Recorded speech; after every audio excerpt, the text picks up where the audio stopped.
Social మీడియాలో ఈ మధ్య జబర్దస్త్ వర్ష గారి పైన, ఆమె జెండర్ పైన ఎన్నో కామెంట్స్ ఎదురవుతున్నాయి. ఇవన్నీ చూస్తే ఖచ్చితంగా వర్ష గారు బాధపడతారని చెప్పాలి. అయితే వర్ష గారు జబర్దస్త్ షోతో ఎంతో మంచి గుర్తింపుని అందుకున్నారు. ఇమ్మాన్యుయల్ పక్కన కామెడీ చేస్తూ ఆమెకంటూ ప్రత్యేకమైన గుర్తింపుని అందుకున్నారు. అయితే ఇక మొదట ప్రేమ ఎంత మధురం సీరియల్తో మనలందరినీ అలరించారు. జబర్దస్త్లో మొదట అబ్బాయిలు అమ్మాయిలు గెటప్లు వేసి సందడి చేసేవారు.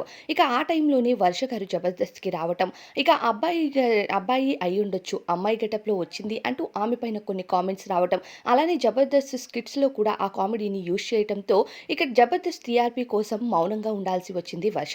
వర్ష ఒకానొక టైంలో వీటన్నిటిపైన రియాక్ట్ అవ్వాలి అనుకున్నా, ఆమె ఆర్థిక పరిస్థితి అంత ఇబ్బందిగా ఉండటం, అలానే జబర్దస్త్‌లో ఆమెకు అవకాశం ఉండాలి అనే ఆలోచనతో అవన్నీ భరిస్తూ వచ్చినా సరే, ఒకసారి ఒక ఇంటర్వ్యూలో తాను అబ్బాయి కాదని అమ్మాయిని అని క్లారిటీ ఇవ్వటం, అలానే ఇమ్మాన్యుయల్ గారితో పెళ్లి, ప్రేమ, బ్రేకప్ ఇవన్నీ సోషల్ మీడియాలో వైరల్ అవుతూ ఉండటంతో వాటి కోసం కూడా క్లారిటీ ఇస్తూ ఇమ్ము నాకొక మంచి స్నేహితుడు మాత్రమే అంటూ క్లారిటీ ఇచ్చింది.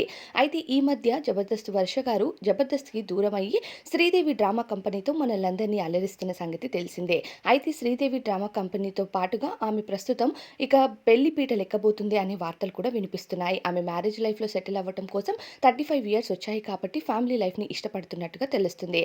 అయితే ఒక బిజినెస్ మ్యాన్‌ని త్వరలోనే పెళ్లి చేసుకోబోతుందంటూ వార్తలైతే వస్తున్నాయి. మరి ఈ వార్తలపై క్లారిటీ వర్ష గారే ఇవ్వాలి.